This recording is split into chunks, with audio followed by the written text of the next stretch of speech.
언니, 나 진짜 시부모 복도 지질이 없어. 카페에서 우연히 들려온 며느리 하연이 목소리였습니다. 왜? 시어머니가 뭐 하셨는데? 아니, 안 하는 게 문제야. 가진 돈도 없고 우리한테 해준 거라곤 달랑 신혼집뿐이잖아. 그래도 집 사줬으면 많이 해준 거 아니야? 많이는 무슨. 요즘 시대에 집 하나 사주는 건 기본이지. 근데 그 이후로는 뭐가 있어? 아무것도 없어. 3억 2천만 원을 들여 사준 그 집이 달랑 신혼집뿐이라고 합니다. 진짜 짜증나. 자식한테 줄 돈도 없는 시부모가 그게 무슨 시부모야? 평생을 생선 장사하며 모은 돈을 다 쏟아부었는데 이제는 필요 없다고 합니다.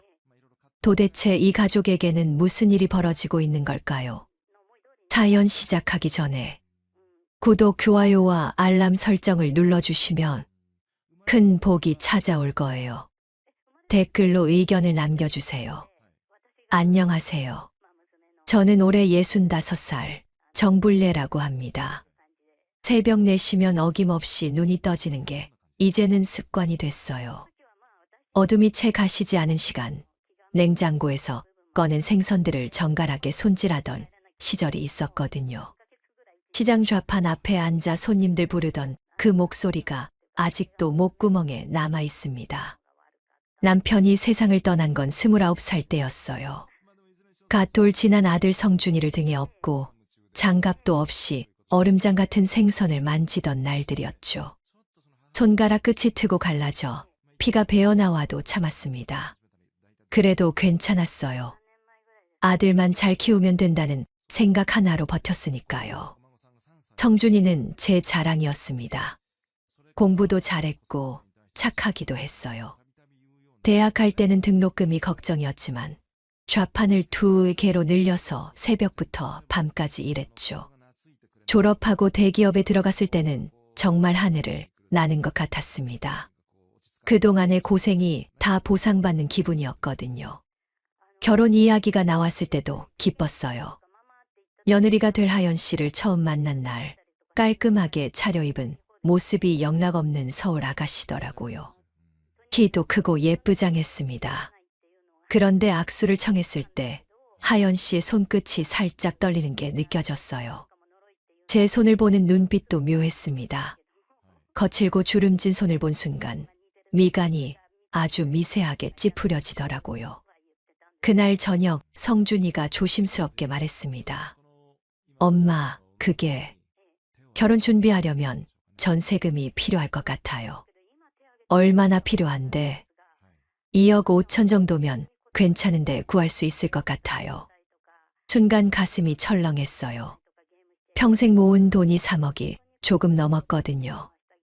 그래도 아들이 힘들어하는 걸 보고만 있을 수는 없었죠. 성준아. 네, 엄마. 전세 살면 나중에 또 이사 가야 되고 그러잖아. 그냥 집을 사는 게 어때? 그게 너희한테 편하지 않겠니? 엄마, 그건 너무 부담되는데. 괜찮아. 엄마가 평생 모은 돈 있잖아. 그걸로 집 사줄게. 성준이는 한참을 말이 없더니 고맙다고 했습니다. 그런데 그 고맙다는 말이 어쩐지 가볍게 들렸어요. 무게가 없었습니다. 통장을 정리해서 아들한테 건넸어요. 3억 2천만 원. 제 평생이 담긴 돈이었죠. 성준이는 통장을 받으면서도 제 눈을 제대로 마주치지 못했습니다. 그 모습을 보면서 가슴 한쪽이 싸늘해지는 걸 느꼈어요. 결혼 후 몇 년간은 그래도 괜찮았습니다. 명절 때면 아들 부부가 찾아왔고 손주 태어났다는 소식에 가슴이 벅찼어요. 그런데 시간이 지나면서 연락이 뜸해지기 시작했습니다. 전화를 걸면 바쁘다는 말뿐이었죠. 손주 사진 하나 보내달라고 했더니 며칠 뒤에야 겨우 한 장 보내주더라고요. 어느 날 문득 깨달았습니다. 이제는 혼자라는 거요. 좌판을 정리하고 나니 손에 쥔 게 아무것도 없었어요. 빈 집에 혼자 앉아 있으면 격식의 소리만 크게 들렸습니다. 그래서 결심했어요. 서울로 가기로요. 아들 집 근처에 작은 원룸을 얻었습니다. 손주라도 자주 보면서 살고 싶었거든요. 짐을 싸면서도 가슴 한편이 두근거렸어요. 설렘이었는지 불안이었는지는 잘 모르겠습니다. 그저 가족 곁에 있고 싶다는 마음뿐이었죠. 성준이한테 전화를 걸었어요. 성준아, 엄마 다음 주에 서울로 이사 가려고 하는데. 네, 서울로요? 응. 너희 집 근처에 작은 방 하나 얻었어. 손주도 자주 보고 싶고 해서. 전화 너머로 잠깐의 침묵이 흘렀습니다. 뒤에서 하연 씨 목소리가 희미하게 들렸어요. 그래요, 엄마. 좋죠. 가까이 계시면 좋죠. 성준이는 그렇게 말했지만 목소리에 힘이 없었습니다. 억지로 밝게 대답하는 것 같았어요. 이삿날 아침 짐을 트럭에 싣고 마지막으로 좌판이 있던 시장을 돌아봤습니다. 몇십 년을 여기서 보냈는데 이제 떠나는 거더라고요. 가슴 한구석이 먹먹했어요. 그래도 괜찮다고, 이제는 가족 곁에서 행복하게 살 거라고 스스로를 다독였습니다. 서울행 버스에 몸을 실었어요. 창밖으로 스쳐 지나가는 풍경을 보면서 생각했습니다. 손주 얼굴도 실컷 보고 아들한테 맛있는 것도 해주고 며느리랑도 친하게 지내야겠다고요. 평생 일만 하느라 제대로 누려보지 못한 가족의 따뜻함을 이제야 느껴볼 수 있을 거라 믿었어요. 그런데 왜일까요? 서울로 가까워질수록 가슴 한쪽이 자꾸만 무거워졌습니다. 뭔가 잘못된 건 아닐까 하는 불안이 스멀스멀 올라왔어요. 핸드폰을 꺼내 아들한테 문자를 보냈습니다. 곧 도착한다고요. 답장은 한참 뒤에 왔어요. 간단하게 알았다는 말 한마디뿐이었죠. 버스가 서울 터미널에 멈춰 섰습니다. 짐을 들고 내리면서 주변을 둘러봤어요. 높은 건물들과 빠르게 오가는 사람들 사이에서 문득 제가 아주 작아진 것 같았습니다. 이곳이 정말 제가 살아갈 곳일까 하는 생각이 들었어요. 원룸 열쇠를 받고 방문을 열었을 때 좁지만 깨끗한 공간이 눈에 들어왔습니다. 짐을 풀고 창밖을 내다봤어요. 저 멀리 아들이 사는 아파트 단지가 보였습니다. 걸어서 10분이면 타는 거리였죠. 그 생각에 조금은 안심이 됐어요. 그날 저녁 아들한테 전화를 걸었습니다. 성준아, 엄마 이사 다 했어. 내일 한번 놀러 와도 되니? 아, 내일요? 내일은 회식이 있어서. 그럼 모레는? 모레도 좀 바쁠 것 같은데 주말에 시간 봐서 연락드릴게요. 전화를 끊고 나니 가슴 속에 작은 가시 하나가 박힌 것 같았습니다. 창밖을 내다보며 혼자 중얼거렸어요. 괜찮아. 바쁜 거겠지. 조금만 기다리면 되는 거야. 그렇게 스스로를 달래면서도 불안은 점점 커져만 갔습니다. 서울로 이사 온 지 사흘째 되던 날이었습니다. 아침 일찍 일어나 시장에 다녀왔어요. 손주가 좋아할 만한 과일도 사고 성준이가 어릴 적 즐겨 먹던 미역도 샀죠. 가슴이 설렜습니다. 오늘은 아들 집에 가서 맛있는 미역국이라도 끓여주려고요. 아들 집 앞에 도착해서 초인종을 눌렀어요. 한참을 기다렸는데 아무 대답이 없더라고요. 다시 한번 눌렀습니다. 그제야 인터폰 너머로 하연이 목소리가 들렸어요. 누구세요? 나야, 하연아. 어머니. 잠깐만요. 문이 열리기까지 꽤 시간이 걸렸습니다. 하연이 얼굴에는 짜증이 역력했어요. 머리는 헝클어져 있었고 잠옷 차림이었죠. 어머니, 오실 거면 미리 연락 좀 주시죠. 아, 미안해. 깜빡했네. 시장 갔다 오는 길에 들렀어. 여기는 제 친구들도 자주 오거든요. 갑자기 오시면 저도 준비가 안 돼 있어서 곤란해요. 하연이 말투는 차가웠습니다. 현관문을 반쯤만 열어놓은 채 저를 쳐다보더라고요. 집 안으로 들어오라는 말도 없었어요. 그래, 알았어. 다음부턴 미리 연락할게. 그나저나 손주는 어디 있니? 어린이집 갔어요. 벌써 1시간 전에. 아, 그렇구나. 손에 든 과일 봉지가 갑자기 무거워졌습니다. 하연이 시선이 제가 든 비닐봉지로 향했어요. 뭐 사오셨어요? 응, 미역하고 과일 좀. 미역국 끓여주려고. 어머니, 저희는 요즘 외식 자주 해요. 집에서 요리 잘 안 하거든요. 그래도 가끔은 집밥이 좋잖아. 김치 냄새 싫어하거든요. 저. 집 안에 냄새 배면 진짜 오래 가요. 하연이 말은 거기서 끝났습니다. 더 이상 할 말이 없다는 듯 문을 조금 더 닫으려는 기색이 보였어요. 가슴이 답답했지만 억지로 웃음을 지었습니다. 그래, 알겠어. 그럼 이거라도 냉장고에 넣어둬. 괜찮아요. 저희 냉장고 꽉 찼어요. 결국 과일 봉지를 들고 돌아서야 했습니다. 계단을 내려오면서 눈물이 핑 돌았어요. 참았습니다. 그냥 바쁜 거겠지. 며느리도 피곤한 거겠지 하면서요. 원룸으로 돌아와 과일을 꺼내놓고 멍하니 앉아 있었습니다. 벽에 걸린 시계 초침 소리만 또각또각 들렸어요. 핸드폰을 꺼내 성준이한테 전화를 걸었습니다. 여보세요? 성준아, 엄마야. 네, 엄마. 무슨 일이세요? 아니, 별일은 아니고. 오늘 저녁에 우리 집에서 밥 먹을래? 엄마가 내가 좋아하던 미역국 끓여줄게.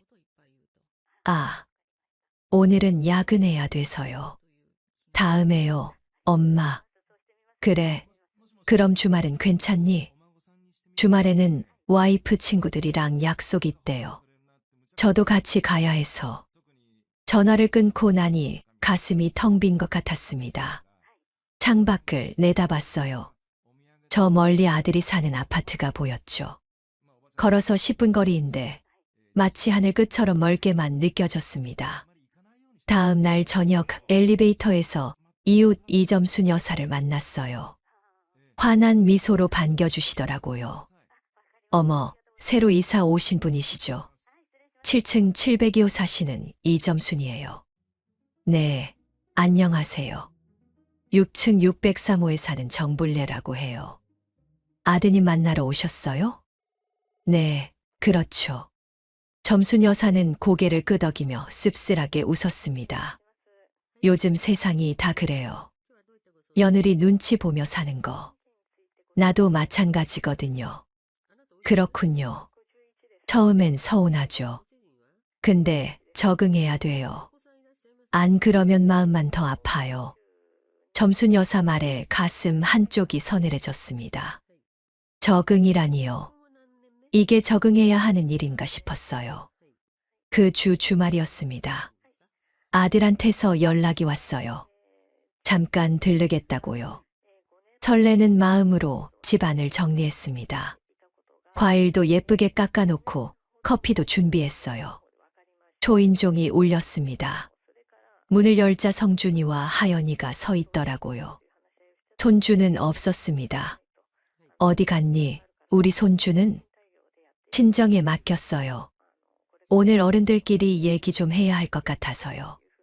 하연이 말투는 단호했습니다. 뭔가 이상한 기운이 감돌았어요.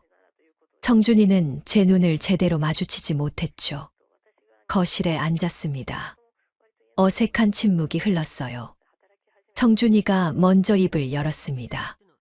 엄마, 그게 하연이가 좀 힘들어하는 것 같아요. 뭐가 힘들다는 거니? 하연이 끼어들었습니다. 어머니, 솔직히 말씀드릴게요.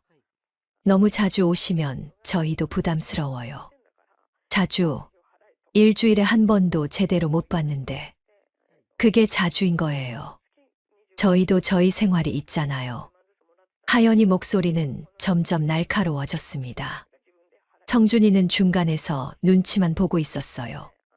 그리고 미리 연락 없이 오시는 것도 좀 그렇고. 여기는 어머니 집이 아니에요. 가슴이 철렁 내려앉았습니다. 입술을 꾹 깨물었어요. 울면 안 된다고 스스로를 다독였죠. 알았어. 미안하구나. 앞으론 조심할게. 그리고 음식 같은 것도 가져오지 마세요. 저희 입맛에 안 맞아요. 그 말에 참았던 눈물이 핑 돌았습니다. 고개를 돌려 창밖을 바라봤어요. 성준이가 조심스럽게 말했습니다. 엄마, 하연이 말이 좀 직설적이긴 한데 이해 좀 해주세요. 알겠다. 더 이상 할 말이 없었습니다.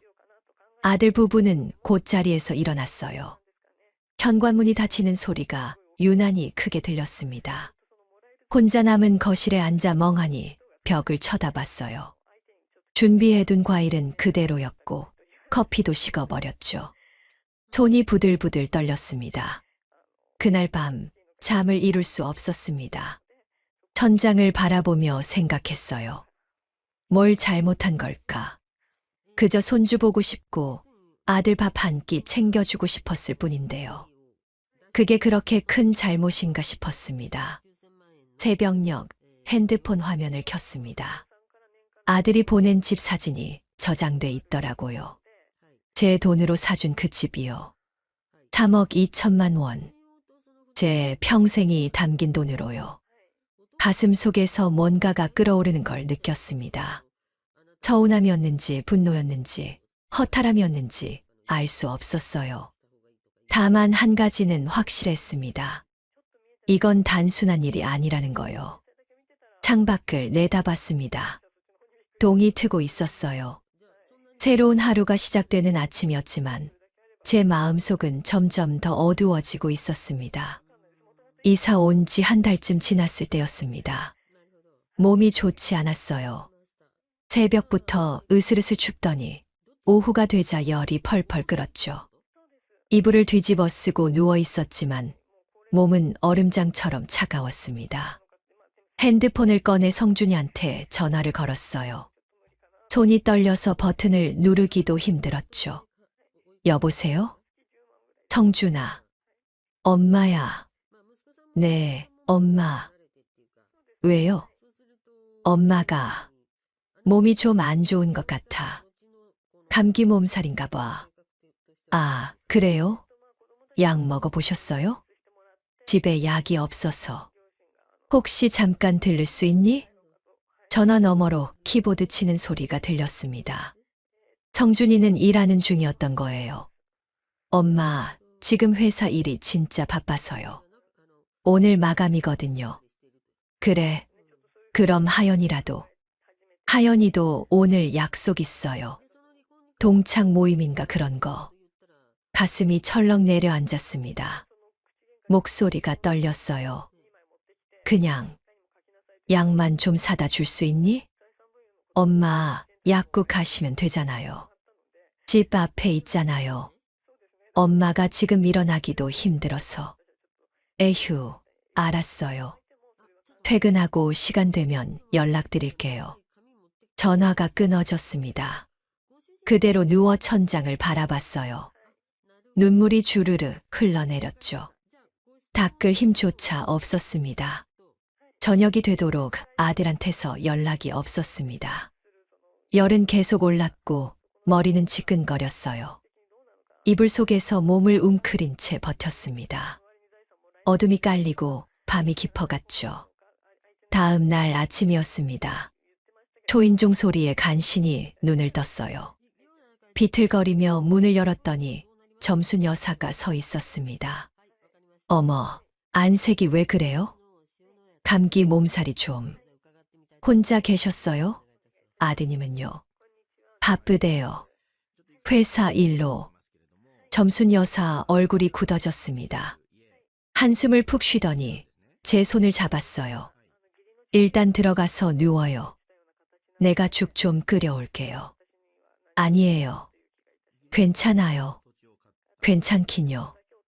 이러다 큰일 나겠어요. 점순 여사는 제 말도 듣지 않고 부엌으로 들어갔습니다. 냉장고를 열어보더니 고개를 저었어요. 먹을 게 하나도 없네. 잠깐만 기다려요. 그렇게 말하고는 휙 나가버렸습니다. 1시간쯤 지나 다시 문이 열렸어요. 따끈한 죽 냄새가 집안을 가득 채웠습니다. 자, 이것 좀 드세요. 호박죽이에요. 고맙습니다. 정말. 됐어요. 이럴 때 서로 도와야죠. 점순 여사가 떠먹여준 죽 한 숟가락이 목구멍을 넘어갔습니다. 그 순간 눈물이 왈칵 쏟아졌어요. 참을 수가 없었습니다. 왜 그래요? 어디 아파요? 아니에요. 그냥 고마워서요. 점순 여사는 아무 말 없이 제 등을 토닥여줬습니다. 그 따뜻한 손길에 더 눈물이 났어요. 낯선 이웃이 아들보다 더 따뜻했다는 게 슬펐습니다. 사흘 뒤 몸이 좀 나아졌을 때였습니다. 성준이한테서 전화가 왔어요. 엄마, 몸은 좀 괜찮으세요? 응, 이제 좀 나아졌어. 죄송해요. 그때 진짜 일이 바빠서. 괜찮아. 내가 바쁜 거 알아. 그나저나 엄마, 하연이가 할 말이 있대요. 전화기 너머로 하연이 목소리가 들렸습니다. 어머니, 저예요. 응, 하연아. 어머니, 솔직히 말씀드릴게요. 어머니가 자꾸 아프시면 저희도 부담되거든요. 순간 귀를 의심했습니다. 방금 뭐라고 한 거죠? 뭐라고? 어머니 혼자 사시잖아요. 그러다 크게 아프시면 저희가 다 책임져야 되는 거 아니에요. 하연아, 엄마는 그냥 감기 걸린 거야. 크게 아픈 것도 아니고. 지금은 감기지만 나중엔 어떻게 될지 모르잖아요. 솔직히 저희 부담이에요. 하연이 목소리는 차갑고 날카로웠습니다. 심장이 쿵쾅거렸어요. 그러니까 어머니도 건강관리 좀 하세요. 저희한테 피해 주지 마시고요. 알았어. 전화를 끊었습니다. 손이 부들부들 떨렸어요. 가슴 속에서 뭔가가 끓어올랐죠. 분노였습니다. 태어나서 처음 느껴보는 그런 뜨거운 분노였어요. 핸드폰을 내려놓고 창밖을 봤습니다. 저 멀리 아들이 사는 아파트가 보였어요. 제 돈으로 사준 그 집이요. 3억 2천만 원을 주고 산 그 집 말이죠. 평생을 생선 장사하면서 모은 돈이었습니다. 손이 트고 터져도 참았고 겨울 추위에 떨면서도 견뎠어요. 그렇게 모은 돈으로 아들한테 집을 사줬죠. 아들이 행복하게 살라고요. 그런데 지금은 뭡니까? 감기 걸렸다고 연락 한 통 제대로 안 하고 며느리는 부담된다고 말하고요. 이게 제가 바라던 삶이었나요? 벽에 걸린 가족 사진을 봤습니다. 성준이 결혼식 날 찍은 사진이었어요. 환하게 웃고 있는 아들과 며느리, 그 옆에 서 있는 제 모습이 보였죠. 그때는 정말 행복했습니다. 지금은 그 사진 속웃음이 거짓말처럼 느껴졌어요. 가슴 한쪽이 텅 빈 것 같았습니다. 그날 밤 잠을 이룰 수가 없었습니다.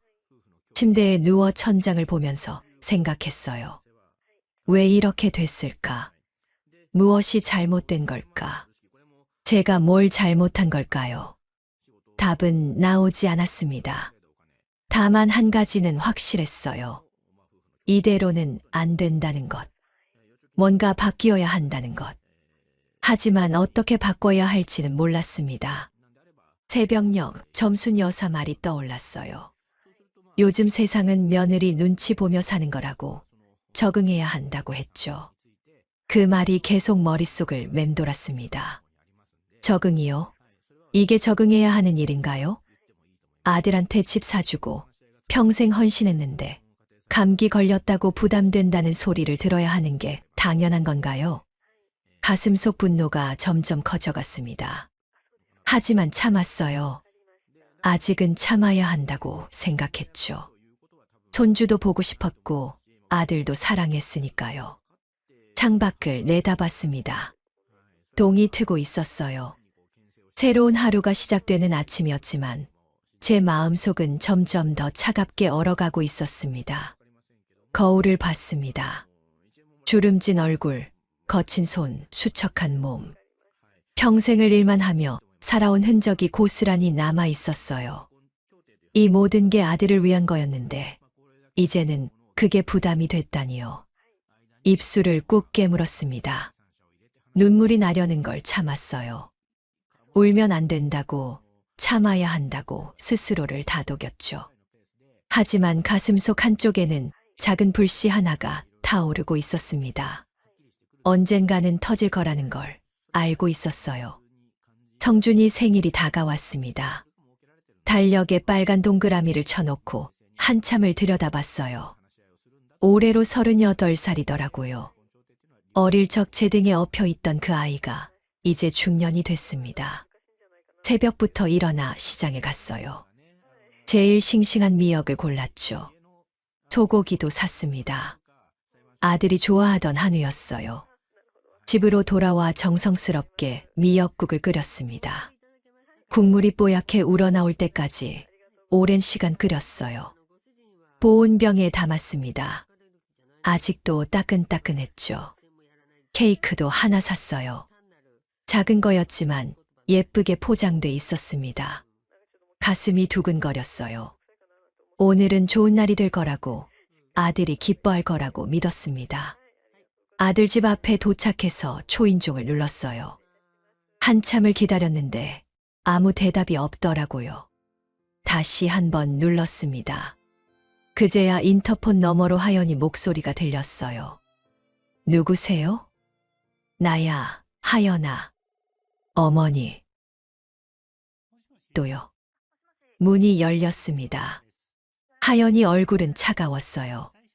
짜증이 역력했죠. 오늘 성준이 생일이잖아. 미역국 끓여왔어. 어머니, 미리 얘기 좀 하고 오시라니까요. 생일인데 깜짝 선물하려고 그랬지. 하연이 시선이 제가 든 보온병과 케이크로 향했습니다. 코웃음을 쳤어요. 미역국이요. 이런 건 시골에서나 하는 거 아니에요. 가슴이 철렁 내려앉았습니다. 뭐라고 했죠? 시골에서나 하는 거라고요? 하연아, 이게 우리 전통이잖아. 생일에 미역국 먹는 거. 전통이요. 요즘 누가 그런 거 해요? 저희는 양식당 예약했거든요. 그래도 어머니 정성인데.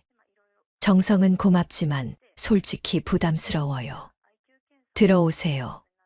마지못해 저를 들여보내더라고요. 거실로 들어가니 성준이가 소파에 앉아 있었습니다. 핸드폰만 보고 있었어요. 성준아, 생일 축하해. 엄마가 미역국 끓여왔어. 아, 네. 고맙습니다. 고맙다는 말은 했지만 눈도 제대로 마주치지 않았습니다. 핸드폰만 계속 보고 있었어요. 부엌으로 갔습니다. 보온병을 열어 뚜껑에 국을 따랐어요. 따끈한 김이 모락모락 올라왔죠. 자, 이거 한 그릇만 먹어봐. 하연이가 옆으로 다가왔습니다. 제 손에서 뚜껑을 낚아채더니 싱크대에 확 부어버렸어요. 어머니, 말했잖아요. 저희 오늘 양식당 가기로 했다고. 하연아, 이게. 그리고 이런 냄새 진짜 싫다니까요. 집 안에 배면 며칠 가요. 보온병도 빼앗아 갔습니다. 그대로 싱크대에 쏟아버렸어요. 뽀얗게 우러난 국물이 하수구로 흘러내렸습니다. 새벽부터 정성스럽게 끓인 그 미역국이요. 다리에 힘이 풀렸습니다. 주저앉을 것 같았어요. 간신히 식탁 의자를 붙잡고 섰죠. 성준아, 아들을 불렀습니다. 뭐라도 말해달라고, 엄마를 좀 감싸달라고 눈빛으로 애원했어요.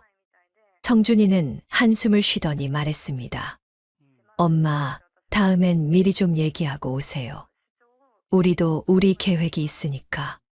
귀를 의심했습니다. 방금 뭐라고 한 거죠?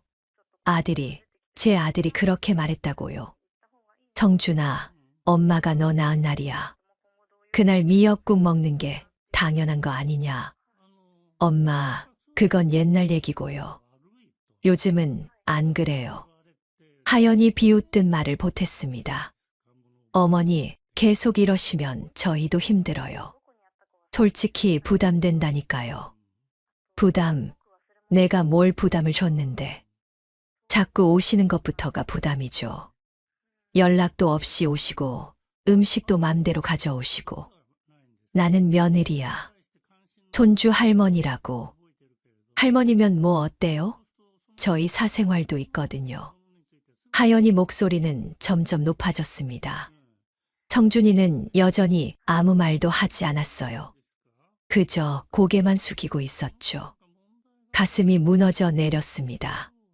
30년 넘게 키운 아들이 이렇게 낯설 수가 있나 싶었어요. 제가 키운 아들이 맞나 싶었습니다. 알았어. 더 이상 할 말이 없었습니다. 케이크를 식탁에 내려놓고 현관으로 걸어갔어요. 신발을 신는데 손이 떨렸습니다. 제대로 신어지지도 않았죠. 문을 열고 나왔습니다. 뒤에서 문이 닫히는 소리가 들렸어요. 쾅 하고요. 그 소리가 가슴을 후벼 팠습니다. 계단을 내려오는데 다리에 힘이 없었습니다. 손잡이를 붙잡고 간신히 버텼어요. 눈물이 주르르 흘러내렸죠. 엘리베이터를 타고 내려왔습니다.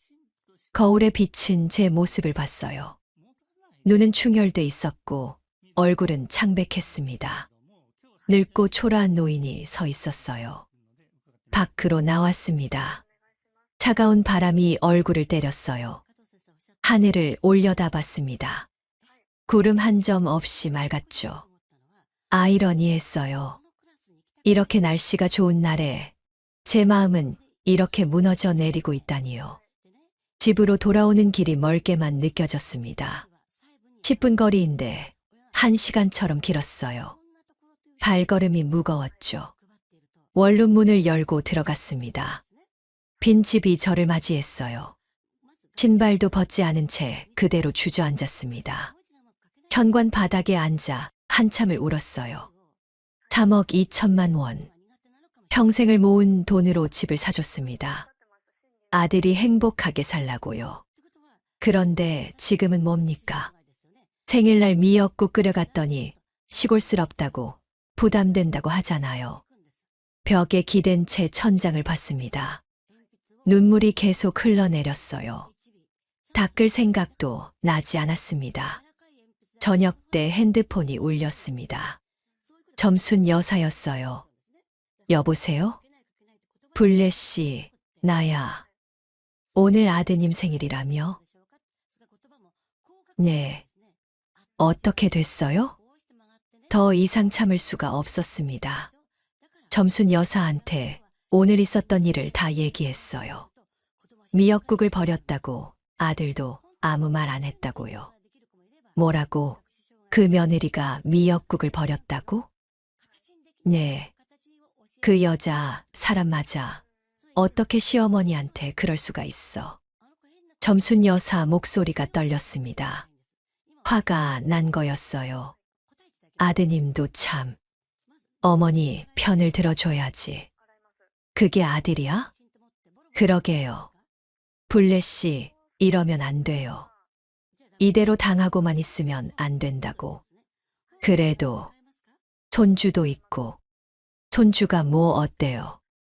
이렇게 무시당하면서까지 참아야 돼요. 점순 여사 말에 가슴이 뜨거워졌습니다. 그래요. 이대로는 안 되는 거예요.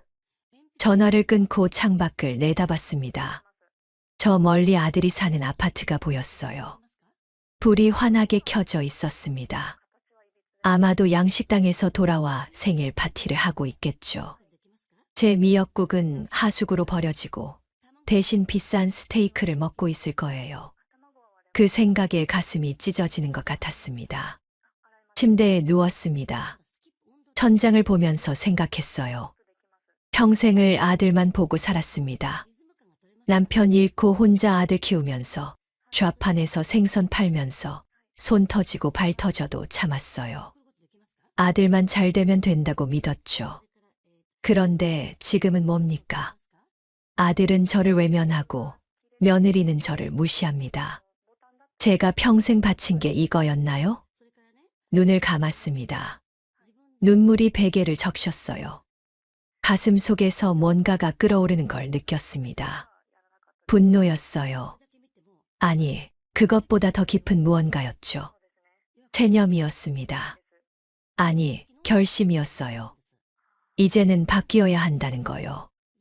이대로 살 수는 없다는 거요. 밤은 깊어갔습니다. 잠은 오지 않았어요.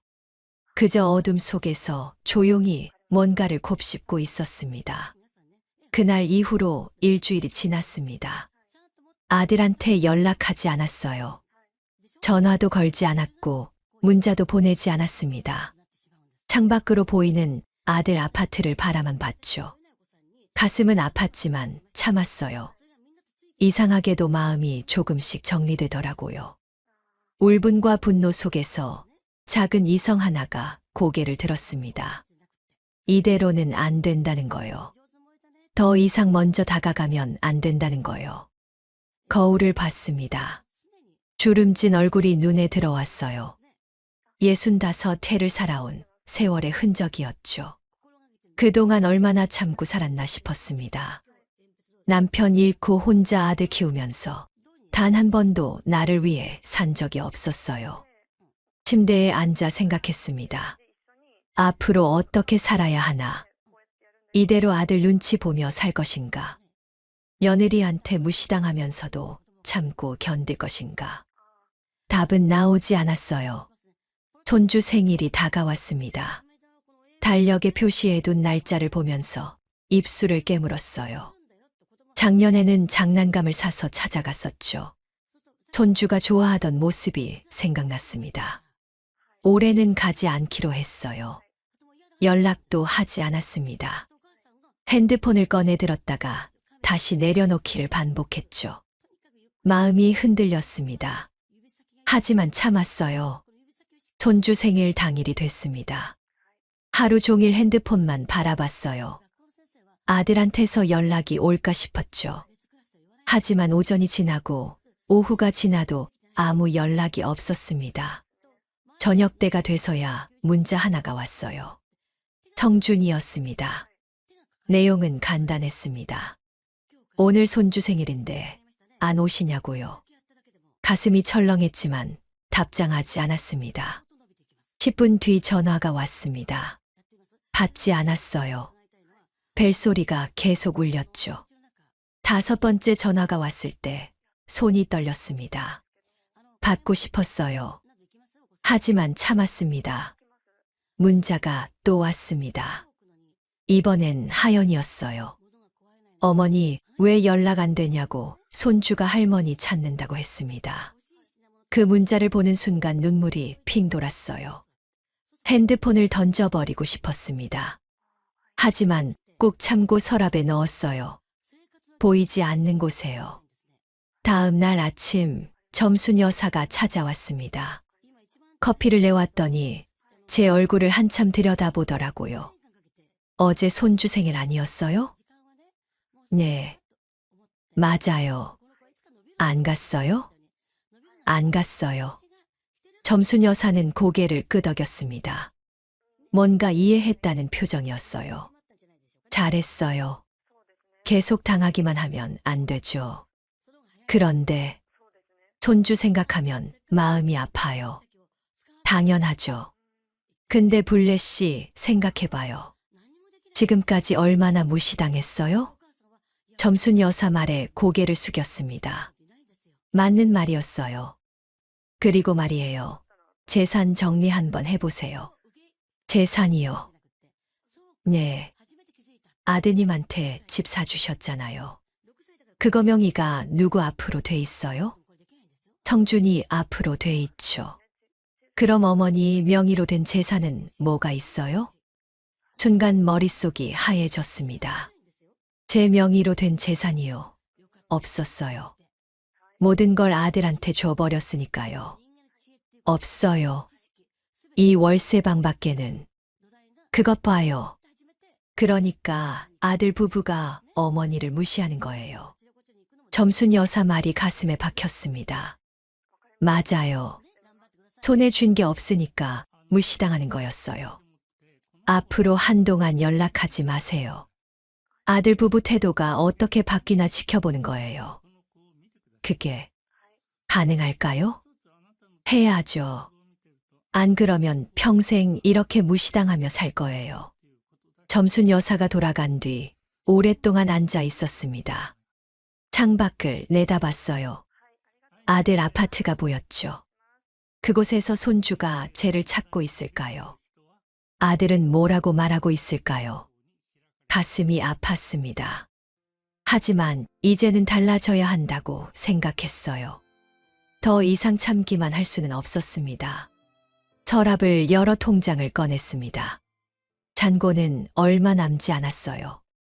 월세 내고 생활비 쓰면 금방 바닥날 금액이었죠. 한숨이 나왔습니다. 평생을 일했는데 손에 남은 게 이것뿐이라니요. 모든 걸 아들한테 쏟아부었던 게 후회됐습니다. 아니, 후회가 아니었어요. 배신감이었죠. 침대에 누워 천장을 봤습니다. 마음속으로 다짐했어요. 이제 다신 먼저 연락하지 말자. 아들이 찾아올 때까지 기다리자. 그들의 태도가 어떻게 바뀌는지 지켜보자고요. 며칠이 지났습니다. 아들한테서 연락이 없었어요. 손주 생일 이후로 문자 하나 없었죠. 서운했지만 예상했던 일이었습니다. 거울을 다시 봤습니다.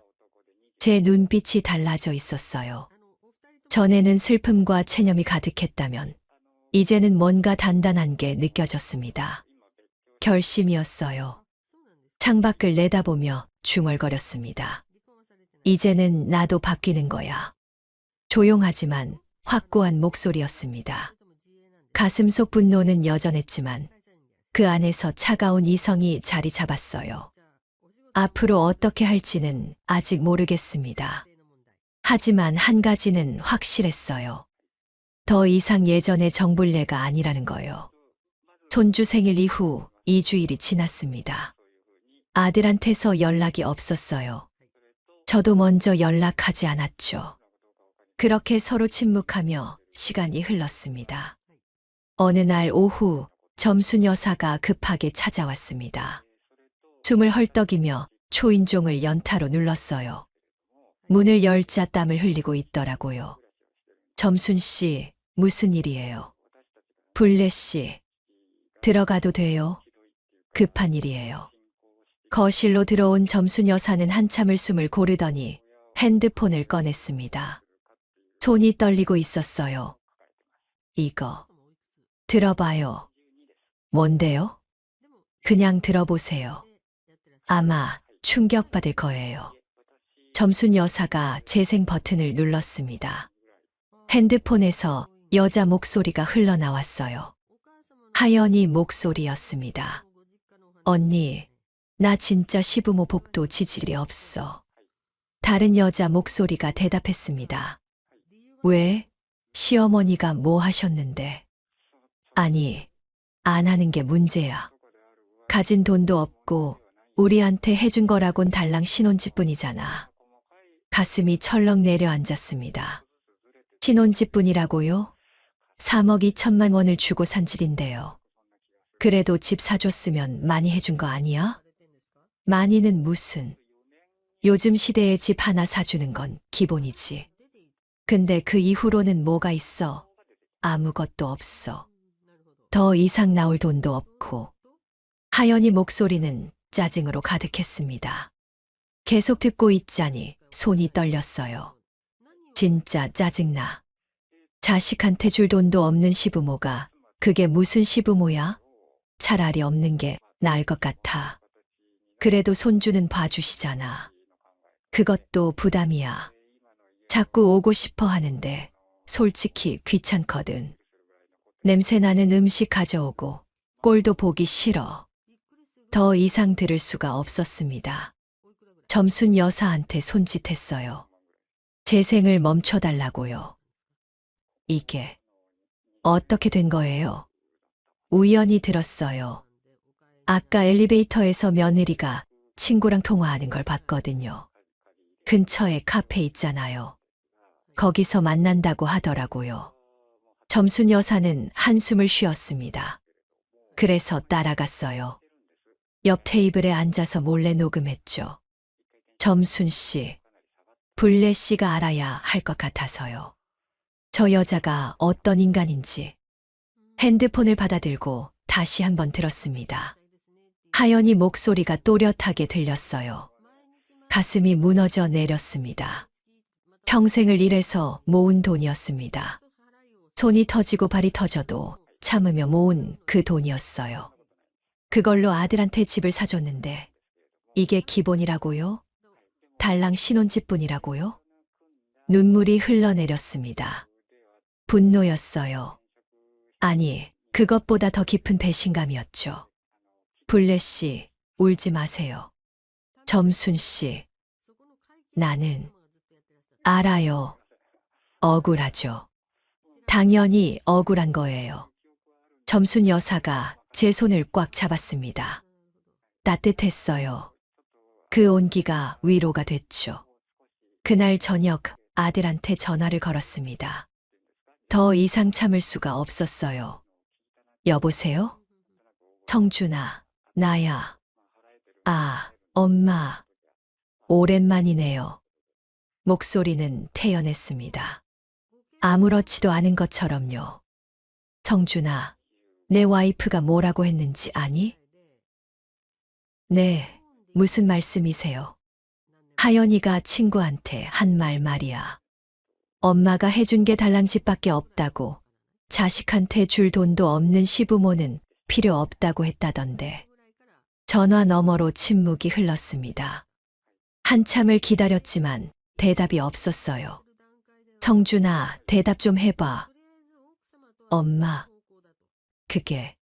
그게 뭐니? 누가 그런 말 했어요? 그냥 농담이었을 거예요. 농담이라고요? 귀를 의심했습니다. 농담. 내 와이프가 엄마를 그렇게 무시하는 게 농담이니? 엄마, 진정하세요. 하연이도 스트레스 받아서 그런 거예요. 스트레스.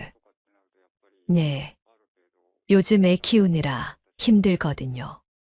아들은 여전히 며느리 편이었습니다. 제 말은 듣지도 않고 며느리를 감싸기만 했어요. 성준아, 엄마가 너한테 집 사줬을 때 기억나니? 네. 3억 2천만 원이었어. 엄마 평생 모은 돈이었어. 알아요, 엄마. 그런데 그게 달랑 신혼집뿐이라고, 기본이라고? 목소리가 떨렸습니다. 참았던 분노가 터져 나왔어요. 엄마, 하연이가 그렇게까지 말했을 리 없어요. 누가 잘못 들은 거 아니에요? 녹음 파일 있어. 똑똑히 들었어. 그래도 그건 개인적인 대화잖아요. 엄마가 왜 그걸 엿듣고 그래요? 순간 숨이 막혔습니다.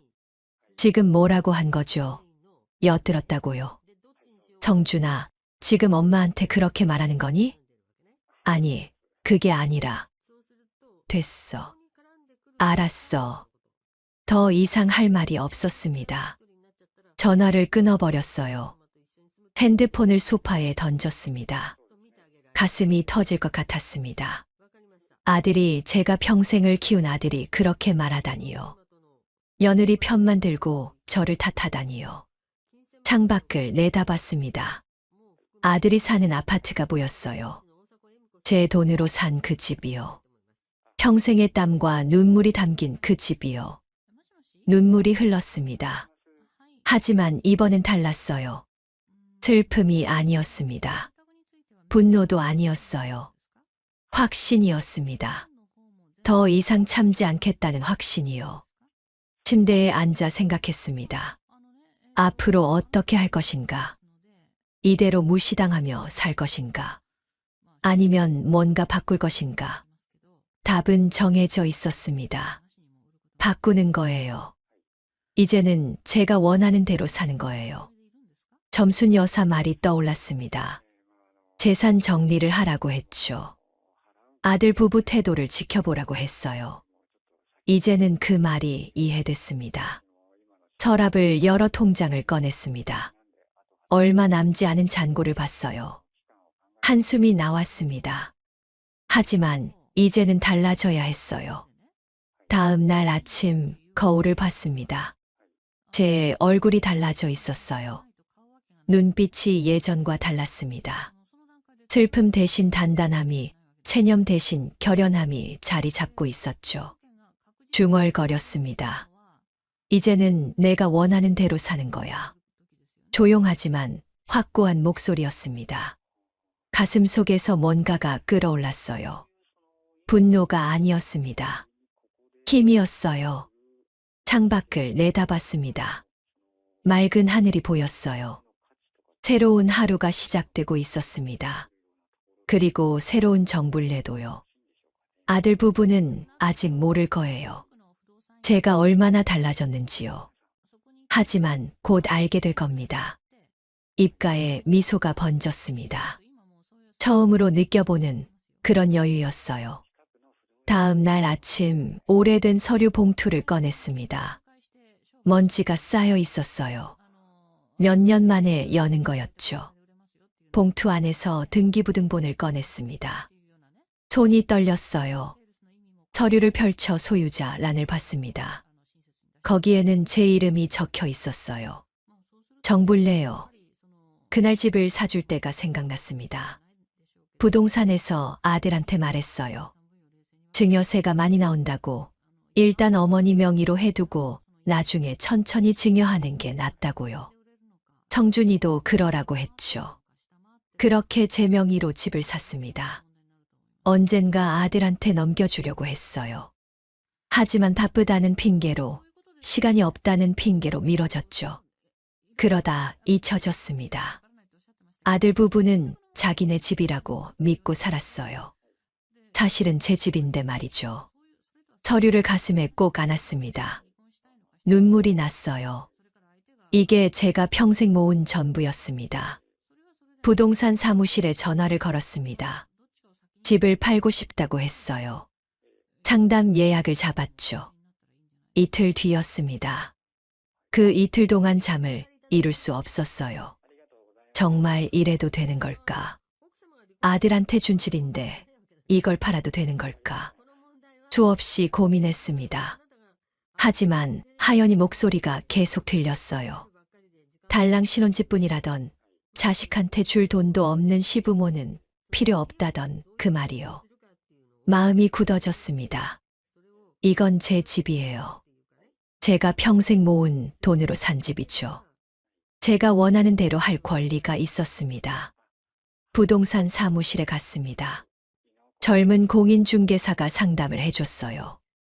어머님, 정말 파시려는 거 확실하세요? 네, 확실해요. 아드님은 아세요? 아니요. 모르죠. 중개사는 잠시 망설이더니 고개를 끄덕였습니다. 알겠습니다. 진행하겠습니다. 매물이 나가자마자 연락이 왔습니다. 위치도 좋고 시세보다 조금 낮게 내놨으니 금방 팔릴 거라고 했어요. 일주일 만에 계약자가 나타났습니다. 계약금을 받았어요. 통장에 돈이 들어왔습니다. 오랜만에 보는 큰 돈이었죠. 가슴이 두근거렸습니다. 잔금 날짜가 잡혔습니다. 한 달 뒤였어요. 그때까지 아들 부부한테 알리지 않기로 했습니다. 잔금이 돌아오고 있었어요. 이제 아들 부부한테 말할 시간이었어요. 저녁 때 아들 집으로 갔습니다. 오랜만이었죠. 초인종을 눌렀어요. 누구세요? 하연이 목소리였습니다. 나야, 어머니. 잠깐만요. 문이 열렸습니다. 하연이 얼굴에는 짜증이 가득했어요. 어머니, 또 연락도 없이 오셨어요? 할 말이 있어서 왔어. 성준이는? 안에 있어요. 거실로 들어갔습니다. 성준이가 소파에 앉아 있었어요. 저를 보더니 놀란 표정을 지었죠. 엄마, 왜 왔어요? 너희한테 할 말이 있어서. 소파에 앉았습니다. 가방에서 서류를 꺼냈어요. 등기부등본과 매매계약서였죠. 이게 뭔데요? 성준이가 물었습니다. 서류를 건넸어요. 읽어봐. 성준이가 서류를 펼쳤습니다. 얼굴이 하얗게 질렸어요. 엄마, 이게 이 집 팔았어. 순간 거실이 조용해졌습니다. 하연이 눈이 휘둥그레졌어요. 뭐라고요? 이 집 팔았다고. 새 주인이 다음 주에 들어와. 하연이 얼굴이 일그러졌습니다. 소리를 질렀어요. 어머니, 미쳤어요? 이게 무슨 짓이에요? 내 집이니까 팔았지. 무슨 소리예요? 이건 우리 집이에요. 등기부등본 봤잖아. 내 명의야. 하연이 서류를 낚아채듯 가져갔습니다. 확인하더니 비명을 질렀어요. 이게 말이 돼요? 부모가 맞아요? 아들 집을 팔아요. 내 집이니까 팔았어. 손주 생각은 안 해요. 애가 어디 가서 살라고요? 너희가 알아서 하겠지. 하연이 얼굴이 새빨개졌습니다. 손가락으로 저를 가리키며 소리를 질렀어요. 어머니, 치매 검사 받아야 하는 거 아니에요. 정신이 제대로 박혔어요? 정신 멀쩡해. 아니면 우울증 걸렸어요? 판단력이 많이 흐려지셨어요. 이건 아니죠. 성준이가 하연을 말렸습니다. 하연아, 진정해. 진정하라고. 지금 우리 집이 팔렸다는데. 하연은 다시 저를 쳐다봤습니다. 눈빛이 험악했어요. 혹시 남자 생겼어요? 그래서 이러는 거예요? 뭐, 아니면 사기라도 당한 거예요. 누가 꼬드긴 거죠? 아무도 안 꼬드겼어. 내 결정이야. 하연이 히스테리를 부렸습니다. 이게 말이 돼요. 부모가 자식 집을 팔아요? 세상에 이런 부모가 어디 있어요? 하연아. 제 목소리는 차갑고 단호했습니다. 너 시부모 복도 지질이 없다고 했지. 하연이 얼굴이 굳었습니다. 그게 자식한테 줄 돈도 없는 시부모는 필요 없다고 했지. 그건 오해예요. 녹음 파일 있어. 똑똑히 들었어. 하연이 입을 다물었습니다. 성준이 얼굴도 창백해졌어요. 복 없는 며느리는 복 있는 집에서 살 자격이 없어. 어머니, 이 집은 내 평생이 담긴 집이야. 내 손이 터지고 발이 터져도 참으며 모은 돈으로 산 집이라고. 목소리가 떨렸습니다. 하지만 확고했어요. 그런 집에서 나를 무시하고 살 자격은 없어. 하연이 울먹이기 시작했습니다. 어머니, 제발요. 저희 어디 가서 살라고요? 전세든 월세든 알아서 해. 돈이 어디 있어요? 그건 나도 몰라. 너희 문제야. 성준이가 무릎을 꿇었습니다. 엄마, 제발. 다시 생각해 주세요. 생각 다 했어. 엄마. 성준아, 내가 엄마 편을 한 번이라도 들어줬니? 아내가 엄마를 무시할 때 말려줬어. 성준이는 대답하지 못했습니다. 중도금도 다 받았어. 이제 이 집은 내 집이 아니야. 가방을 들고 일어섰습니다. 현관으로 걸어갔어요. 다음 주까지 나가. 새 주인이 들어올 거야. 어머니. 하연이 소리를 질렀지만 돌아보지 않았습니다. 문을 열고 나왔어요. 계단을 내려오는데 다리가 후들거렸습니다. 하지만 가슴은 시원했어요. 평생 처음 느껴보는 해방감이었죠. 밖으로 나왔습니다. 차가운 바람이 얼굴을 스쳤어요. 하늘을 올려다봤습니다. 별이 반짝이고 있었죠. 입가에 미소가 번졌습니다. 이제 시작이었어요. 제 인생을요. 집을 판 돈으로 작은 아파트를 샀습니다. 2층짜리 빌라였어요. 작지만 따뜻했죠. 햇살이 잘 드는 곳이었습니다. 이사 날 점순 여사가 도와주러 왔어요. 짐을 정리하면서 웃음이 나왔습니다. 오랜만에 느껴보는 편안함이었어요. 블레 씨, 여기 정말 좋네요. 그치, 마음에 들어. 이제 진짜 새 출발이네요. 응. 이제 내 인생 살려고. 창밖을 내다봤습니다. 작은 공원이 보였어요. 아이들이 뛰어놀고 있었죠.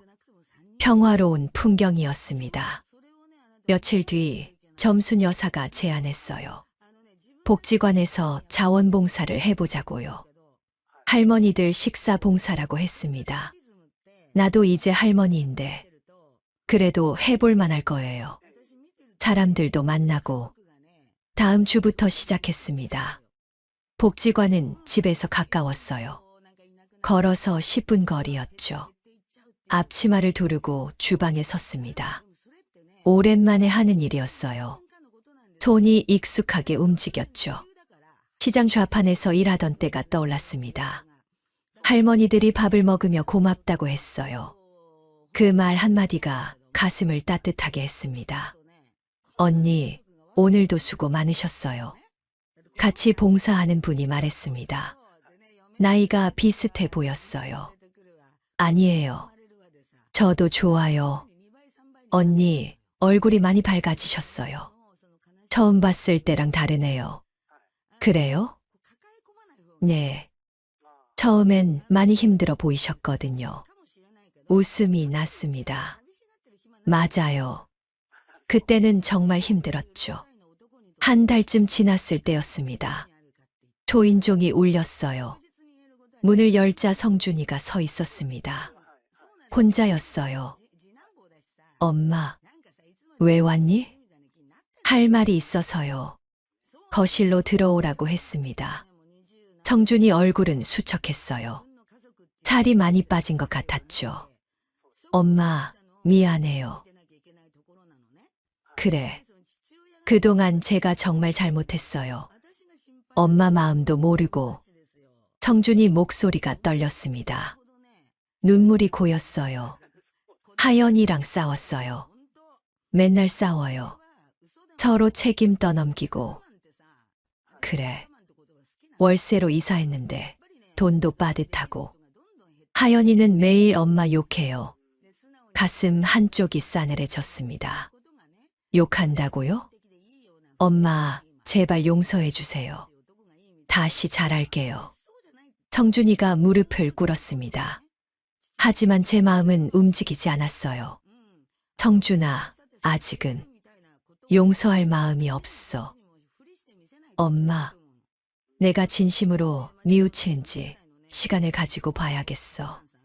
얼마나 기다려야 돼요? 나도 몰라. 내 마음 봐가면서 성준이는 한참을 울다가 돌아갔습니다. 문이 닫히는 소리가 들렸어요. 창밖을 내다봤습니다. 성준이가 고개를 떨구고 걸어가는 모습이 보였죠. 가슴이 아팠습니다. 하지만 참았어요. 아직은 아니었습니다. 진심이 보일 때까지 기다리기로 했어요. 어느 날 오후 예전에 일하던 시장을 지나갔습니다. 오랜만이었어요. 좌판들이 그대로였죠. 골목을 걸으면서 옛날 생각이 났습니다. 새벽부터 나와 생선 팔던 날들이요. 손이 터지고 발이 터져도 참았던 시절이요. 그때는 힘들었지만 지금 생각하니 나쁘지만은 않았어요. 제가 제 힘으로 살았으니까요. 생선 가게 앞을 지나는데 아주머니가 저를 알아봤습니다. 어머, 블레 씨 아니에요. 맞아요. 오랜만이에요.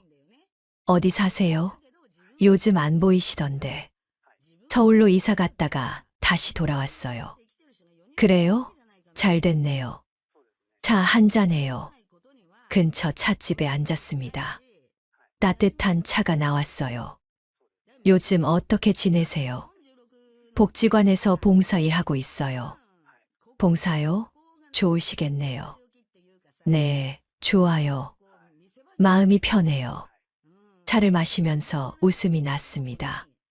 이렇게 편하게 웃은 게 얼마만인지 모르겠더라고요. 집으로 돌아오는 길이었습니다. 공원을 지나는데 점순 여사가 보였어요. 벤치에 앉아 있었죠. 점순 씨. 어머, 블레 씨. 시장 다녀왔어요? 네, 옛날 생각나서. 어때요? 기분이? 좋아요. 편해요. 점순 여사가 웃었습니다. 그럼 됐죠. 이제 행복하게 사는 거예요. 네, 그럴게요. 두 사람은 나란히 앉아 공원을 바라봤습니다. 아이들이 뛰어놀고 노부부가 산책하고 있었어요. 평화로운 오후였죠. 점순 씨. 왜요? 복은 노력해서 얻는 거더라고요. 남의 걸 빼앗는 게 아니라. 맞아요. 그게 진짜 복이죠. 이제야 알았어요. 점순 여사가 제 손을 잡았습니다. 따뜻했어요. 저녁 때 집으로 돌아왔습니다. 작은 부엌에서 저녁을 준비했어요. 혼자 먹는 밥이었지만 외롭지 않았습니다. 밥을 먹으면서 창밖을 봤어요. 해가 지고 있었죠. 노을이 아름다웠습니다. 핸드폰을 봤습니다. 성준이한테서 문자가 와 있었어요. 잘 지내냐는 내용이었죠. 답장하지 않았습니다. 아직은 때가 아니었어요. 설거지를 하면서 생각했습니다. 앞으로 어떻게 살 것인가? 뭘 하면서 보낼 것인가? 답은 간단했습니다. 제가 원하는 대로, 제가 좋아하는 대로 사는 거예요. 거울을 봤습니다. 제 얼굴이 달라져 있었어요. 주름은 그대로였지만 눈빛이 밝았습니다. 웃고 있었죠. 중얼거렸습니다. 이제는 내가 주인공이야. 조용하지만 확고한 목소리였습니다. 창밖을 내다봤습니다. 별이 반짝이고 있었어요. 새로운 하루가 기다리고 있었죠. 입가에 미소가 번졌습니다. 이제 시작이었어요. 진짜 제 인생이요. 평생을 남을 위해 살았습니다. 이제는 저를 위해 사는 거예요. 그게 진짜 복이더라고요. 하늘을 올려다봤습니다. 달이 환하게 떠 있었어요. 그 빛이 저를 비추고 있었죠. 고개를 끄덕였습니다. 괜찮아요. 이제는요. 영상 끝까지 봐주셔서 감사합니다. 마지막으로 구독, 좋아요와 알람 설정을 눌러주시면 큰 복이 찾아올 거예요. 댓글로 의견을 남겨주세요.